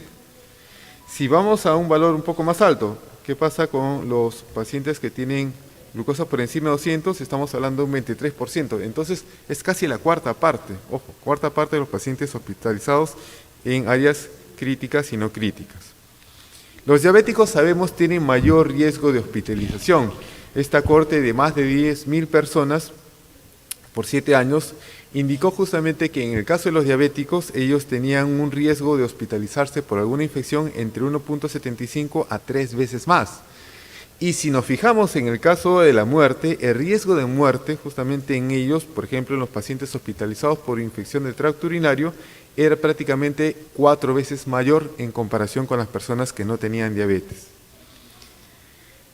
En el caso de los eventos adversos, y estamos hablando ya en este punto de eventos adversos en el perioperatorio, si tenemos pacientes con diabetes que tienen valores por encima de 180, que son justamente las columnas en color rojo, vamos a ver que ciertamente tienen mayor riesgo de infección en forma estadísticamente significativa y también de muerte. Pero un detalle muy importante es este de acá. ¿Qué pasa con los no diabéticos? Los no diabéticos también, una buena proporción de ellos van a presentar hiperglicemia, valores por encima de 180. Y fíjense que esto llega a ser incluso mayor si lo comparamos con la proporción de pacientes con diabetes, ¿ok? Y es más, en ellos también el riesgo de infección está incrementado en forma significativa, el riesgo de reintervención también y el riesgo de muerte, ¿ok? Entonces, no dejemos de lado a los pacientes que no tienen antecedente de diabetes y que sí presentan hiperglicemia. Muchas veces el temor para el manejo de insulinas es la hipoglicemia. Ya se ha visto eso previamente, es una de las causas de la inercia que existe con los pacientes con diabetes en forma ambulatoria y en la hospitalización también es así. ¿Por qué? Porque la hipoglicemia per se también implica un riesgo. Acá podemos ver en estas imágenes pacientes que tienen la glucosa, por ejemplo, son los controles por encima de 70, es decir, no tienen hipoglicemia y no tienen hiperglicemia y no han requerido insulina.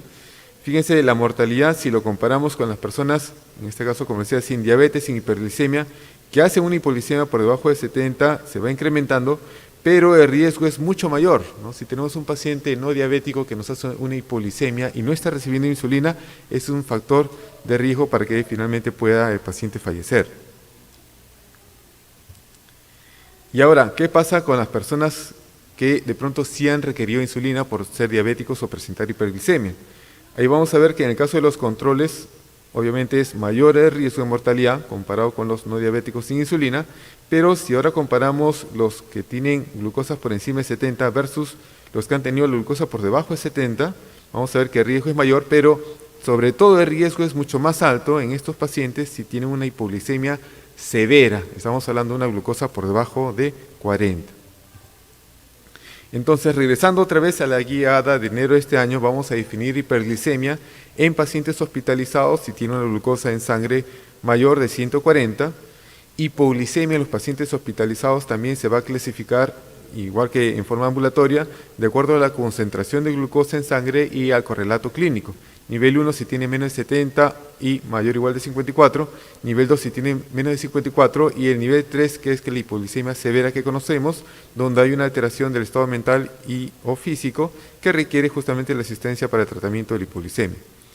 Y acá algo muy importante, fíjense que recomienda la ADA.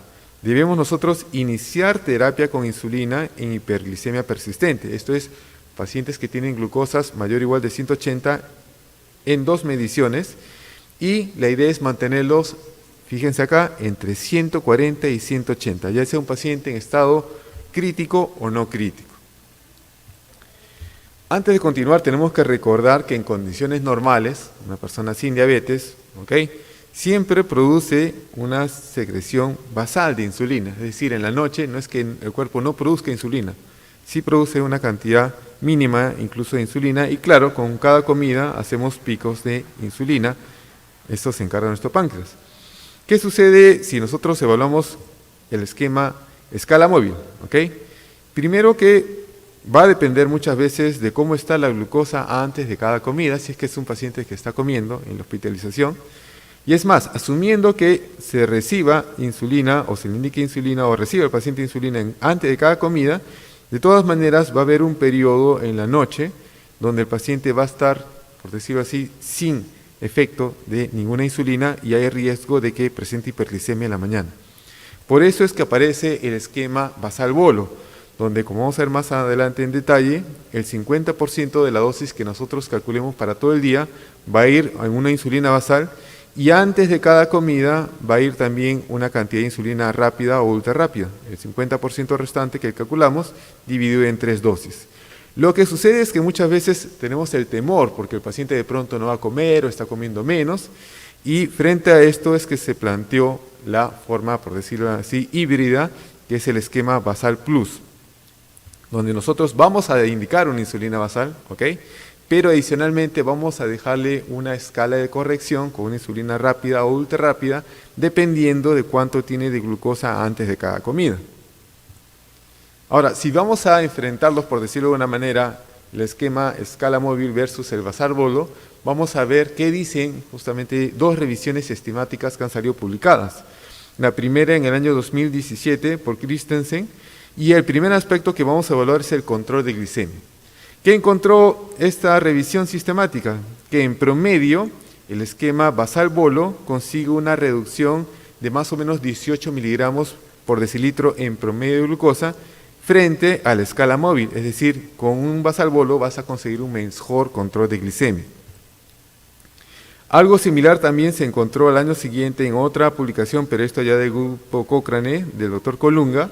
Y fíjense que en general, cuando analizan ya un poco más en detalle, pero el global nos dice que también hay una reducción de 14 miligramos por decilitro de la glucosa en promedio cuando utilizas este esquema basal-bolo frente a la escala móvil, y esto es, de nuevo, estadísticamente significativo. Pero los temores siempre están presentes. Sobre todo lo que mencionamos, la hipoglicemia severa.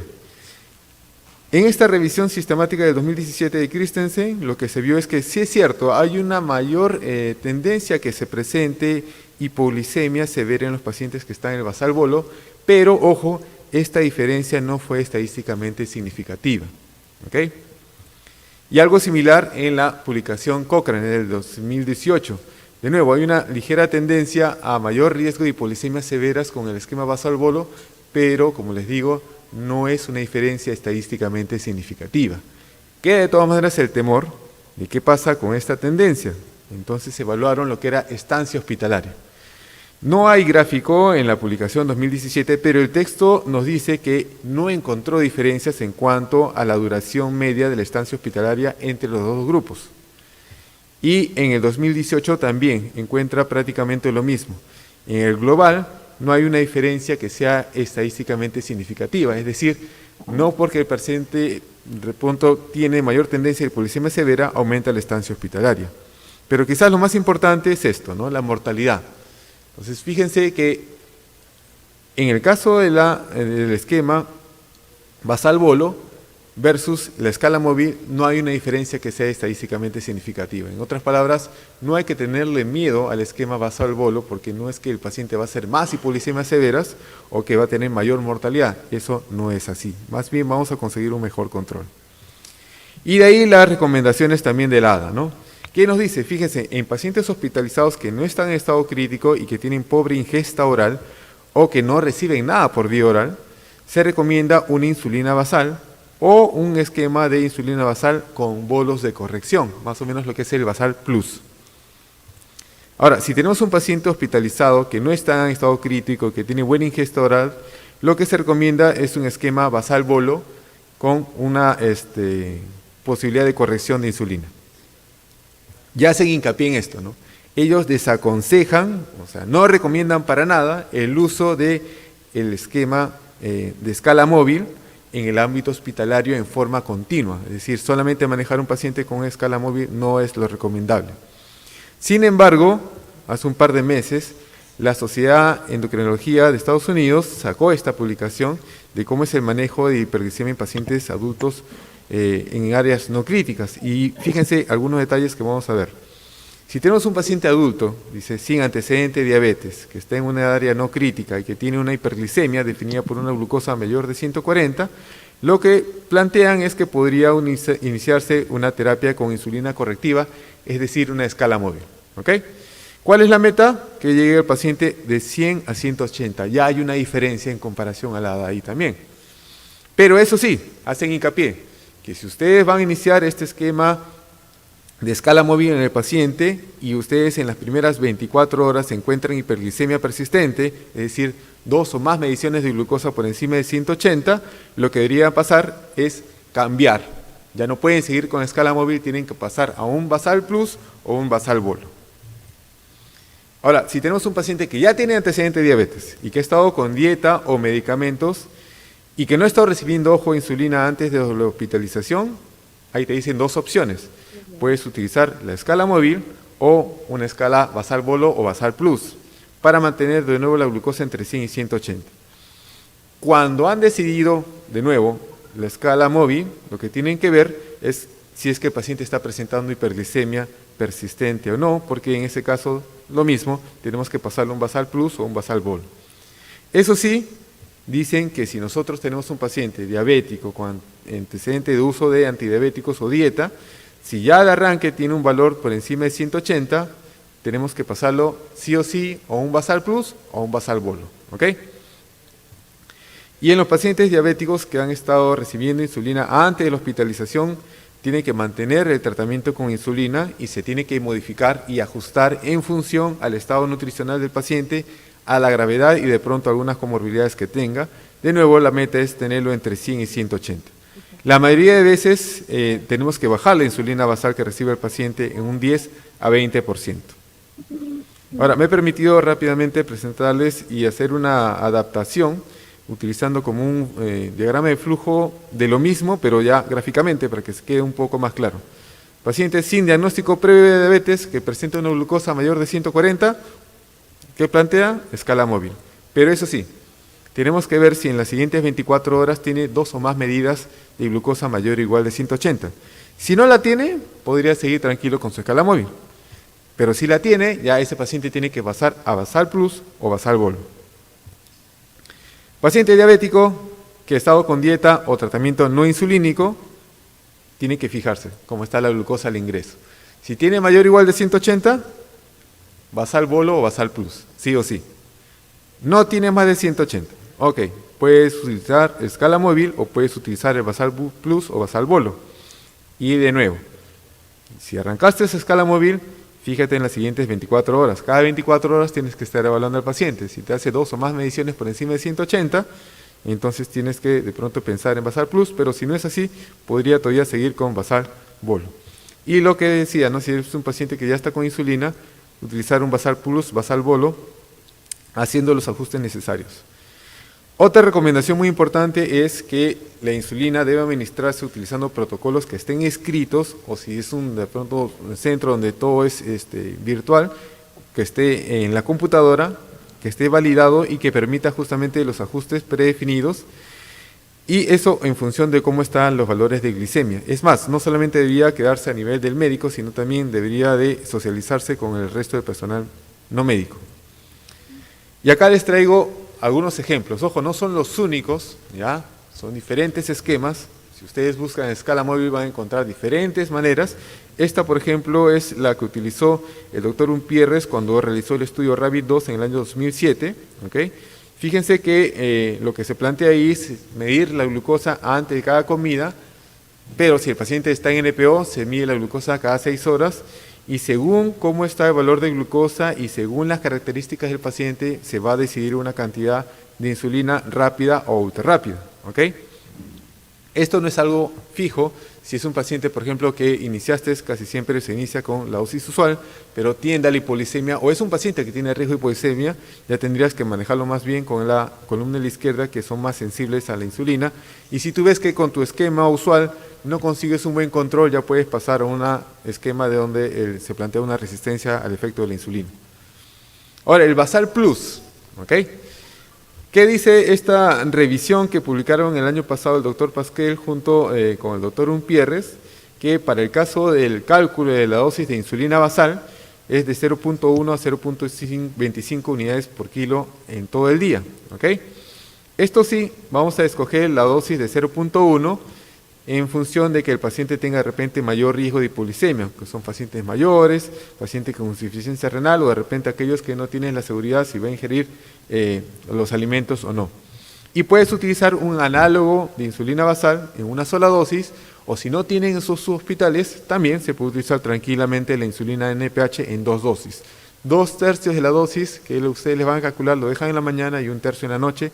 Y a esto, de todas maneras, hay que dejar la indicación de una corrección con insulina rápida o ultra rápida, como les decía, antes de cada comida, según cómo está la glucosa, o cada 6 horas si el paciente está en NPO.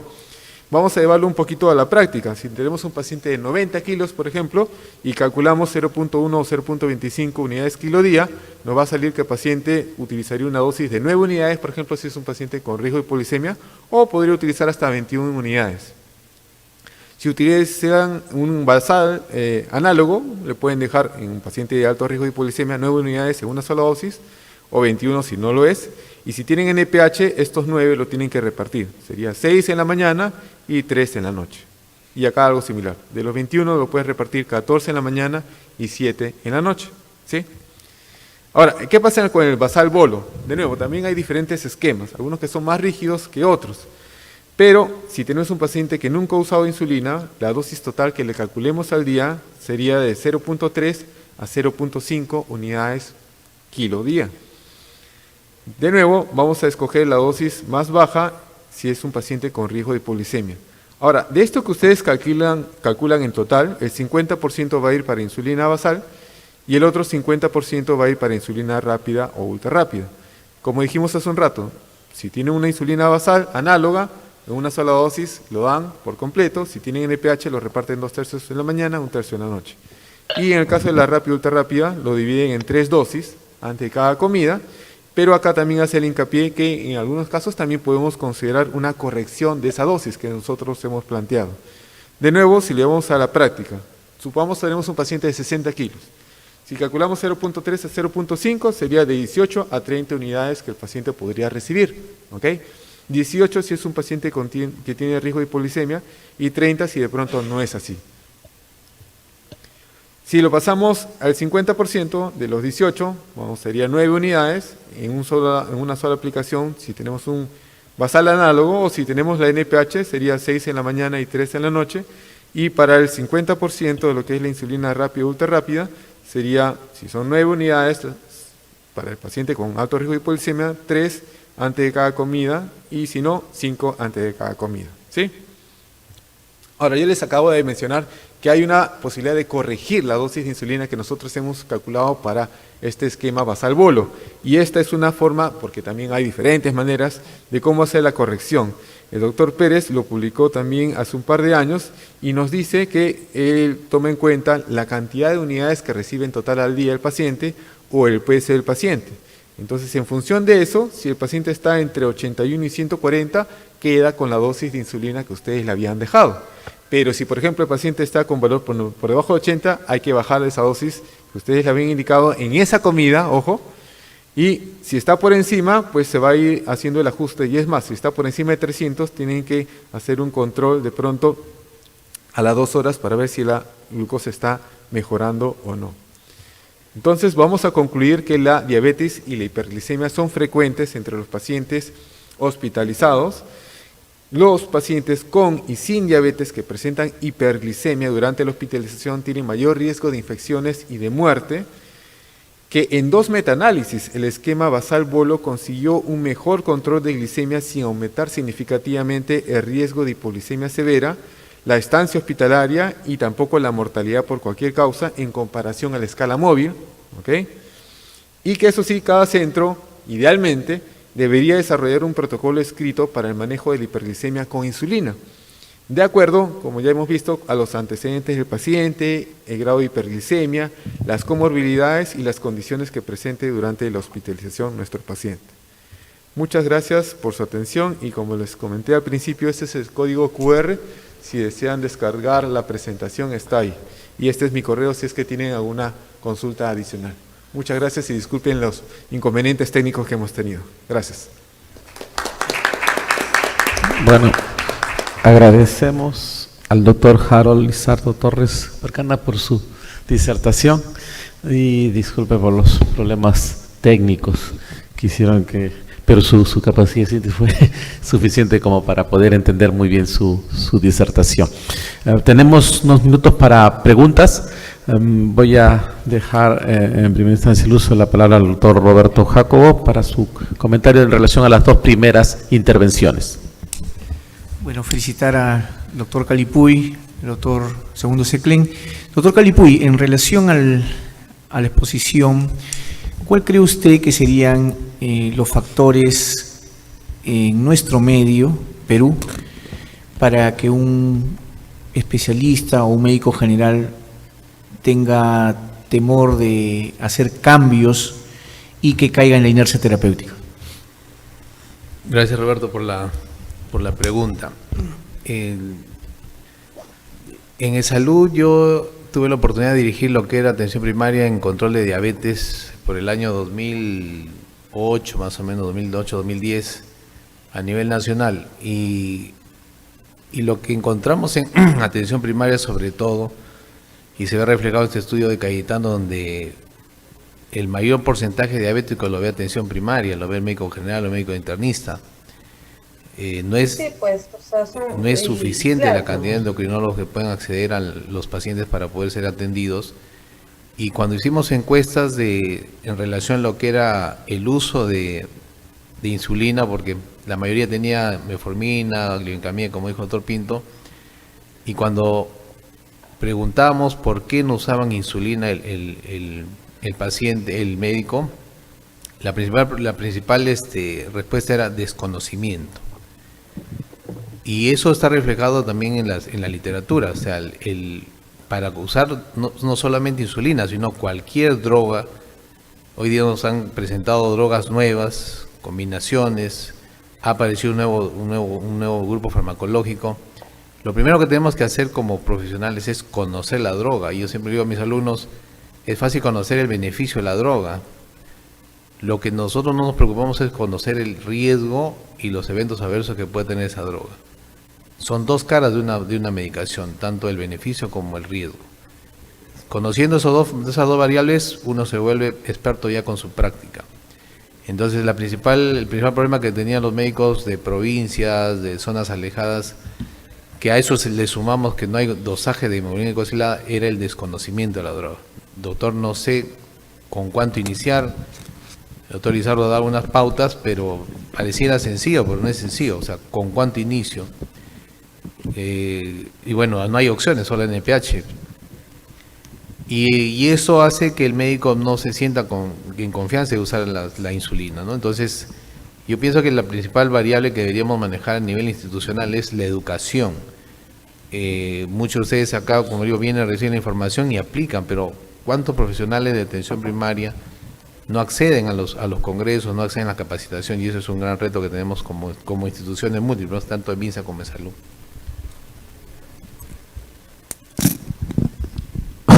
Buenos días. Primero agradecer por las excelentes presentaciones que han hecho.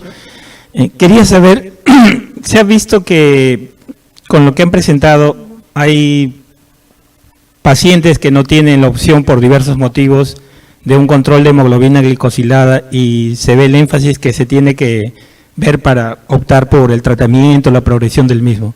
Y quería saber qué tanto, digamos, es la estandarización de la prueba en relación a una prueba de MINSA, salud o en un área, digamos, particular, ¿no? Dependiendo.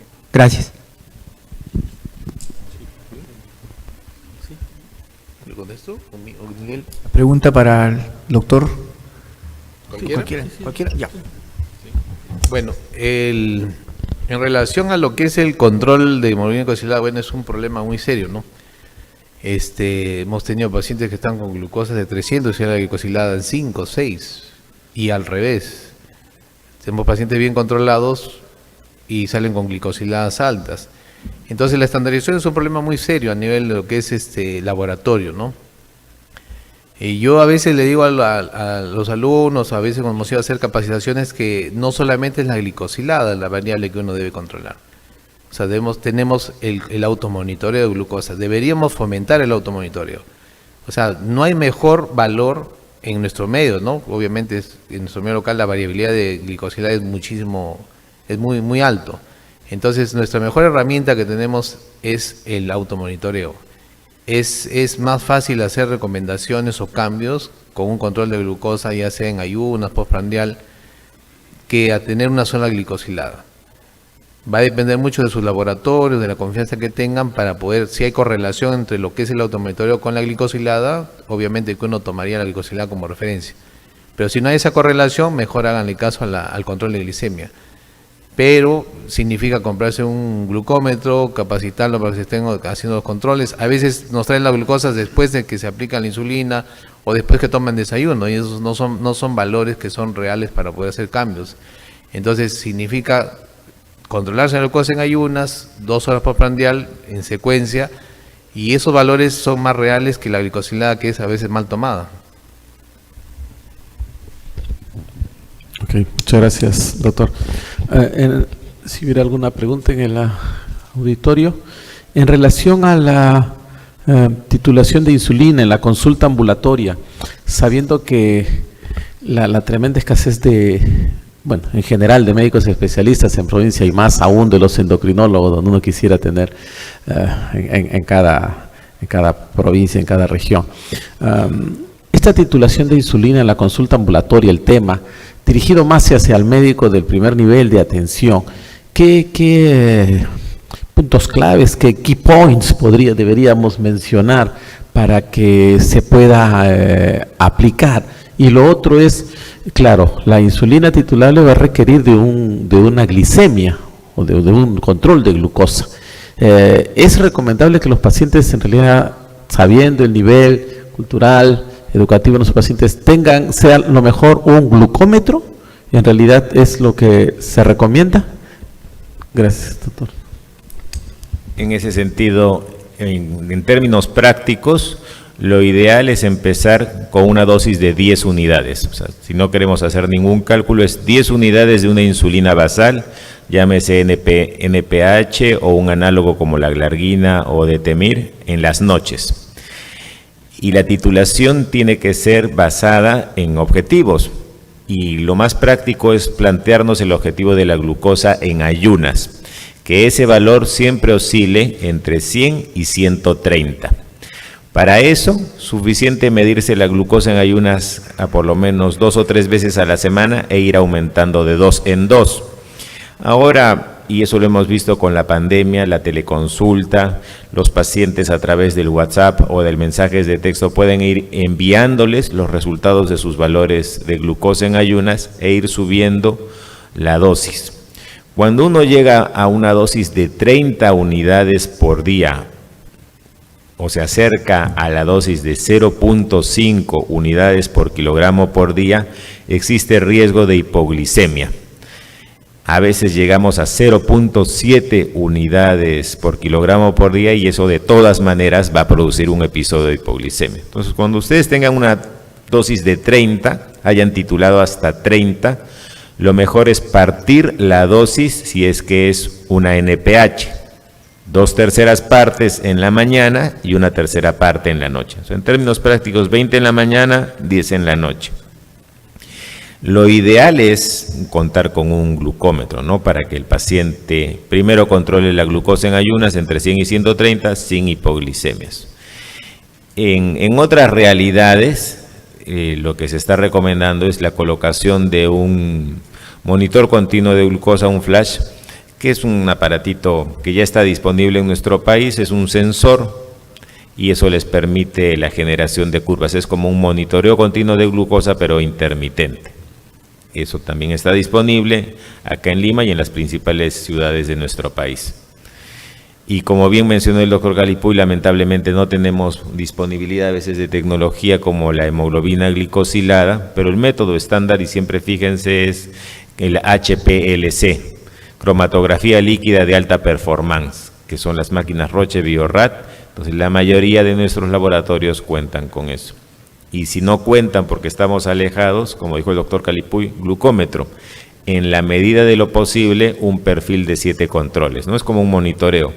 En ayunas, antes de cada comida, después de cada comida y antes de acostarse, e inclusive uno a las 3 de la mañana. Y solamente un comentario muy pequeño, el costo. El costo es una limitante en la mayoría de nuestros pacientes. Entonces, más o menos, vean que un frasco de insulina NPH con 1000 unidades debe estar alrededor de 40 soles. Un lapicero de una insulina, un análogo de insulina de primera generación debe estar alrededor de 70 soles, solamente 300 unidades. Y estas combinaciones fijas que les mencioné de insulina con lixisenatide, un lapicero debe estar alrededor de 220, 240 soles. Entonces, siempre hay que tener en cuenta el contexto familiar, social y de soporte de nuestros pacientes antes de pensar en estos nuevos tratamientos. Muchas gracias. ¿Alguna pregunta? Yo quisiera aprovechar al doctor Lizardo Torres en relación a los pacientes hospitalizados y esto de la escala móvil. Creo que es el común en los hospitales ofrecer la cena temprano, ¿no? Le dan la cena a las 5 de la tarde y si consideramos de ahí el paciente tiene más de 12 horas de ayuno. ¿Cómo resolver este problema? Y la otra pregunta es en relación a la insulina basal que ha mencionado. ¿En qué momento debe aplicarse? ¿En la mañana o en la noche? Sí, muy buenas preguntas. Lo que pasa es que en el caso de las insulinas análogas, en sí se puede utilizar en cualquier momento del día, dice. Se puede aplicar en la mañana y en la noche. La mayoría de protocolos se han hecho en la noche, ¿ok? Y es más, se suele utilizar la aplicación en la noche. Pero a veces es cuestión de conversar con la enfermera y ver, porque es un equipo finalmente, ¿no? A veces a las enfermeras se les es más práctico que lo coloques en la mañana. Entonces es cuestión de ver cuál es la mejor manera dentro de cada centro, pero los análogos se pueden colocar a cualquier momento del día, ¿ya? La NPH, eso sí, antes del desayuno 2/3, y claro, ahí viene el tema, ¿no? ¿A qué hora lo coloco a la insulina NPH? Porque en teoría, lo vamos a partir en 12 horas, si lo colocaran a las 8 de la mañana, tendría que ser como a las 8 de la noche, pero esa hora que la gente habitualmente cena en la casa no está cenando en el hospital, ¿no? Entonces, en esos casos, a veces lo que hacemos lo pasamos a las 10 de la noche.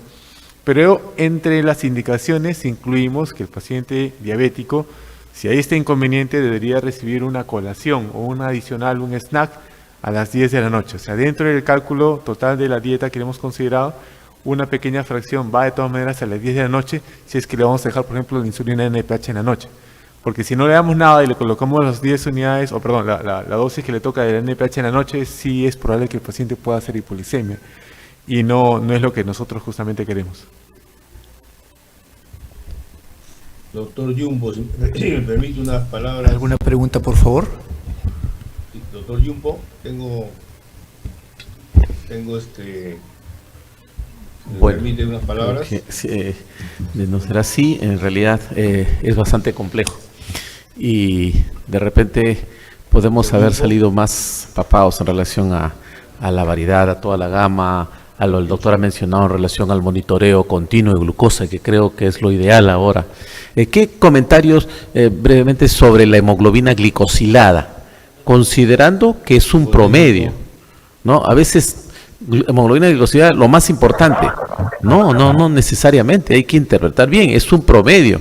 Y estos son picos que a veces en algunos pacientes son bien amplios, en otros son más cortos, y entonces también hay que darle, bueno, su valor, pero el que se merece. ¿Qué opinión al respecto, doctor? Quería hacer un par de comentarios. Claro, actualmente estoy trabajando. Si ustedes revisan los guías, el tema de la decisión en cuanto a la terapia, y no solamente para insulina, sino con los otros tipos de antidiabéticos, muchas veces se rige en función de cómo está la hemoglobina glicosilada. ¿Sí?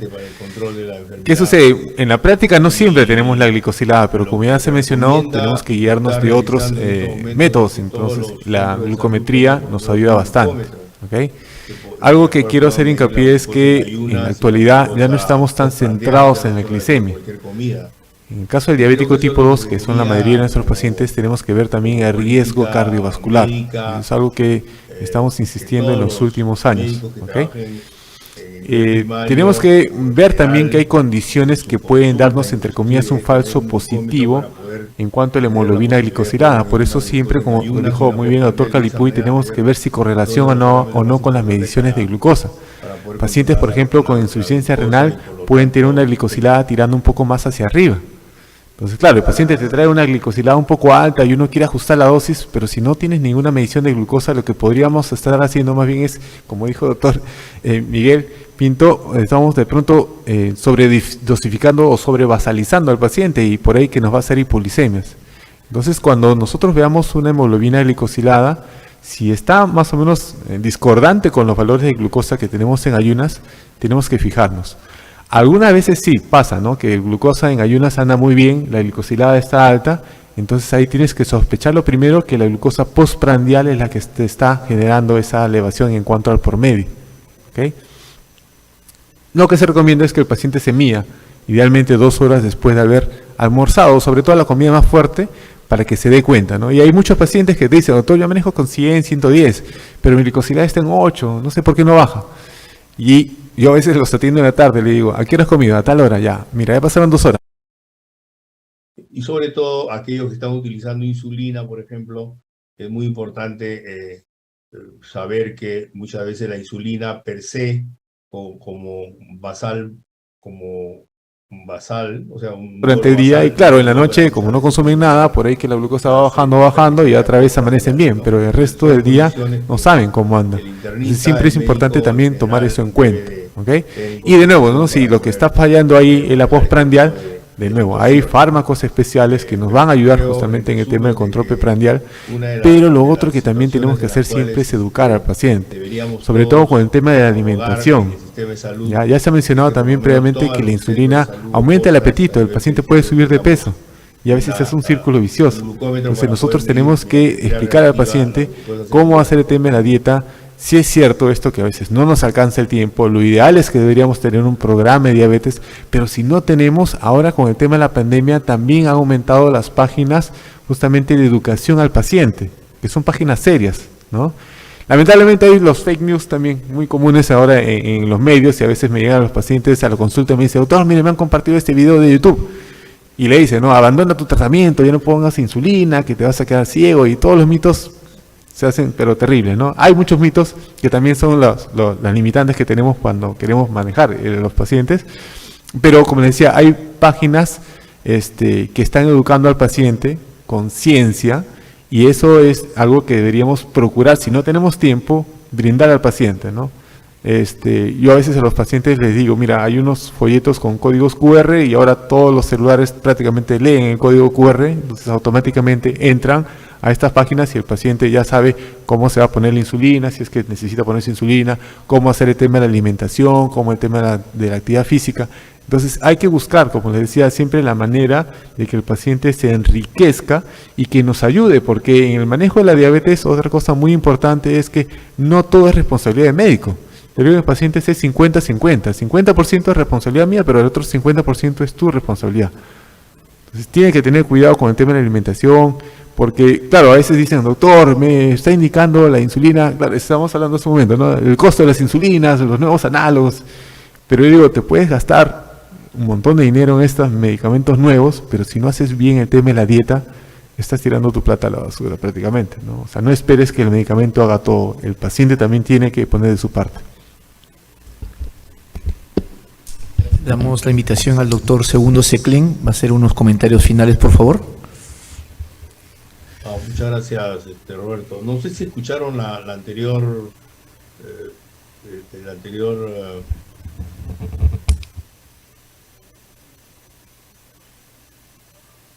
¿Se me escucha ahora?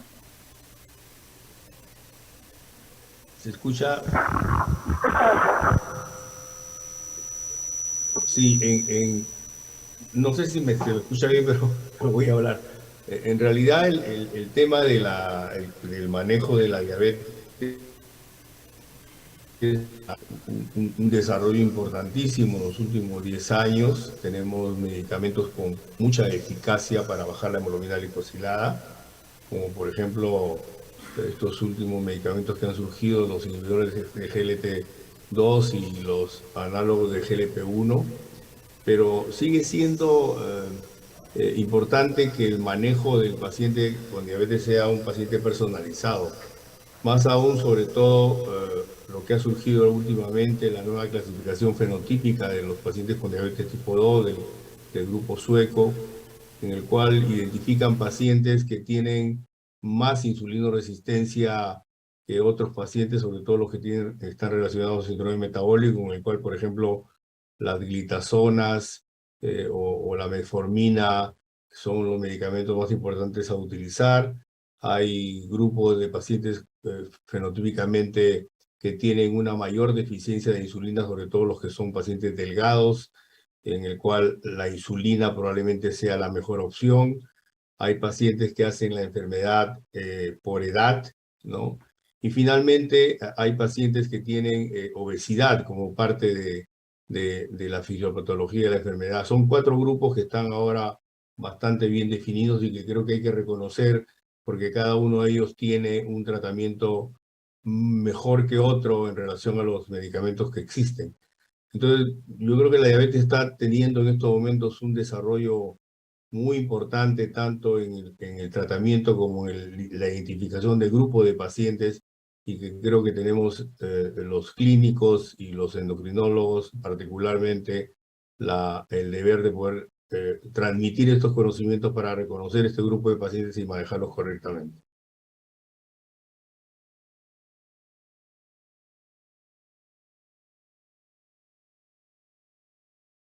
Ponentes, el doctor Juan Manuel Calipuy, doctor Segundo Seclen Santisteban, doctor Miguel Pinto y doctor Lizardo Torres por sus excelentes disertaciones. Gracias a ustedes. Muchas gracias.